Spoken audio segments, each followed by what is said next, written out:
Drivers travel free as Jamaica's toll booth open for Hurricane Melissa. Transport Minister Darrell Voss has ordered all toll booths across Jamaica to be open free of cost as weather conditions deteriorate by the approach of Hurricane Melissa. The directive took effect at 5 p.m. on Sunday. It will remain open throughout the hurricane and also until I give further direction as a result of the post-hurricane operation, Voss said in a post on X. On Saturday, Voss said he had already signed the order, was awaiting further updates on the weather condition to bring it into effect.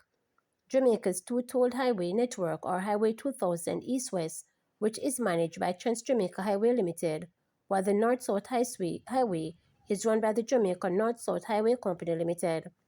The Meteorological Service of Jamaica, in its 5 p.m. bulletin report that Hurricane Melissa has strengthened again, with maximum sustained winds increasing to near 230 km per hour. The Category 5 storm is forecast to make landfall in Jamaica on Monday night or Tuesday morning, bringing torrential rainfall, life-threatening storm surge, and destructive winds. UHWI tells non-essential staff not to report to work in light of Melissa. The management of the University Hospital of the West Indies has advised all non-essential employees to remain at home until further notice in light of the adverse weather conditions associated with Hurricane Melissa. It said essential employees who are required to report for duty may do so only if it is safe to travel.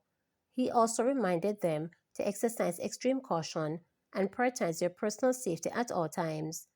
The management advised staff to complete a departmental leave form for absence while the hospital awaits further instructions from the Ministry of Finance and the Public Service regarding how the days will be treated. Your safety and well-being remain our top priority, the management stressed. The Ministry of Health had already placed all public hospitals in emergency mode, suspending outpatient services and elective surgeries. Fire leaves 3 homeless in Portland ahead of Melissa. As Portland is braced for Hurricane Melissa, another kind of disaster struck as fire of unknown origin left 3 people homeless in Port Antonio on Sunday night. The fire, which reportedly started shortly after 7:30 p.m. amid rainy and windy conditions, quickly spread and gutted a 4-bedroom house along West Streets. Firefighters who battled strong winds and rain managed to bring the fire under control before it could threaten at least 4 other buildings nearby. Firefighters had indicated that they are unable to determine the cause of the fire at this time, but will continue their investigation and assessment come daylight. Rural school buses to be used to facilitate movement of persons following evacuation order. Transport Minister Darrell Voss says the rural school buses will be used to facilitate the movement of persons following the mandatory evacuation order.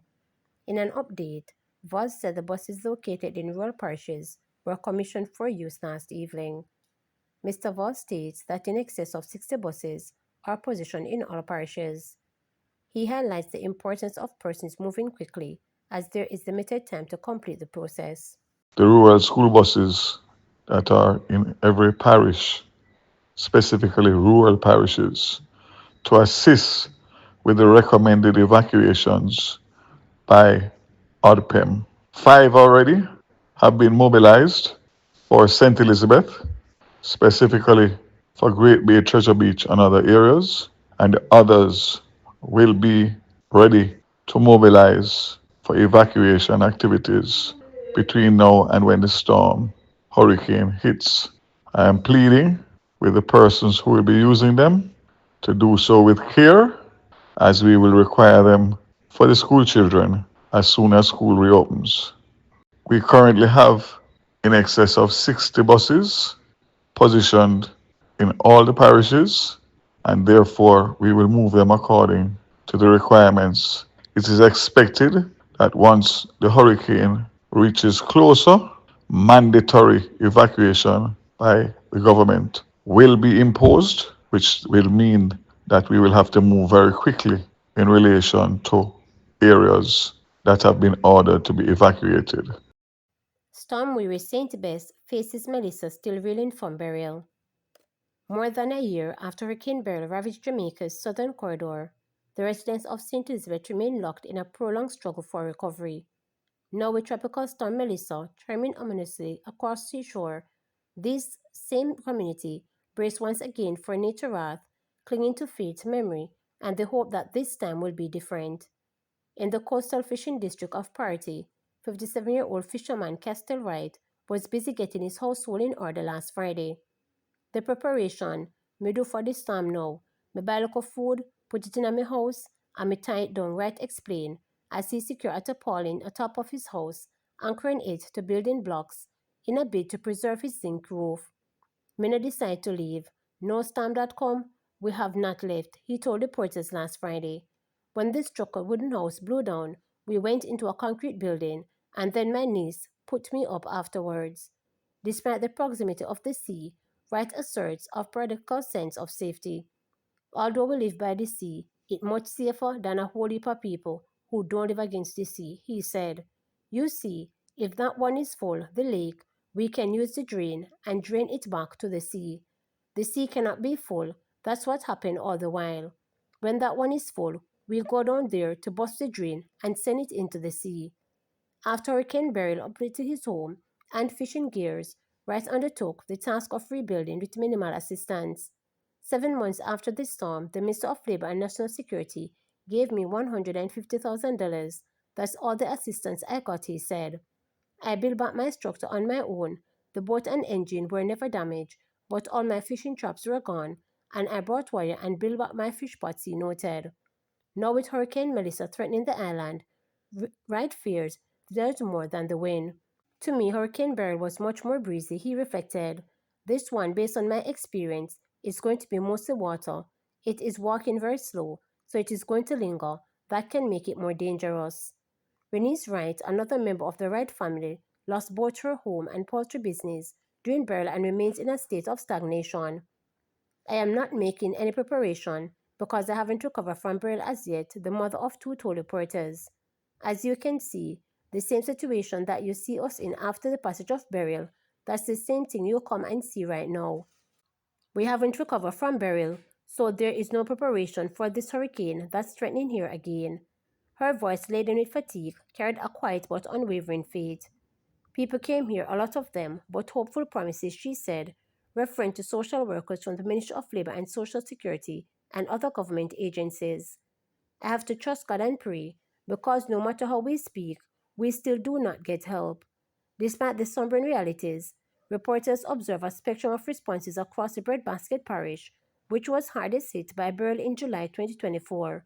At Calabash Bay Beach, fishermen had halted their boats ashore. All vessels were accounted for since last Tuesday, save for those who outsiders reside in Pedro Cay.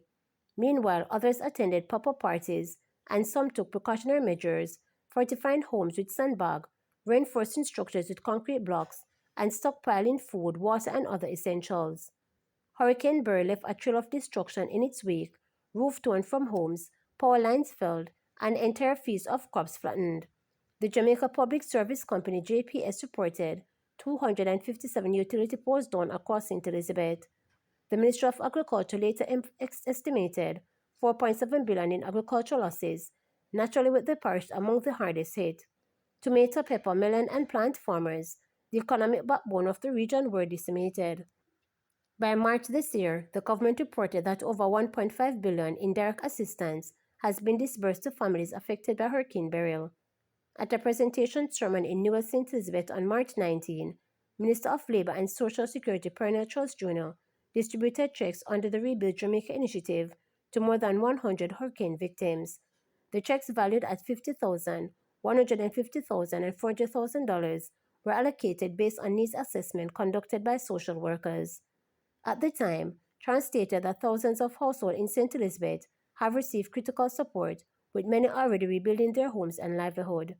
Speaking to reporters in Santa Cruz, Richard Solomon, mayor of Black River, acknowledged that while relief efforts have reached numerous communities, the scale need remained daunting.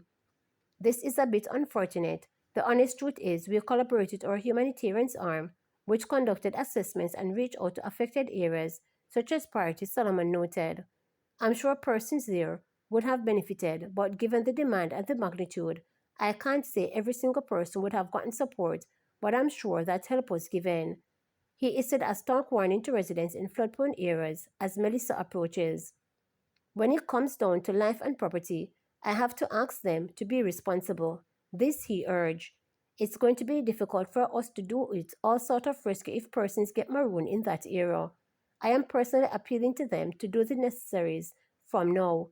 If they know that they have to evacuate, please do so, because based on the indications, we could be hit hard. To subscribe, like, share, and click the notification bell for daily updates.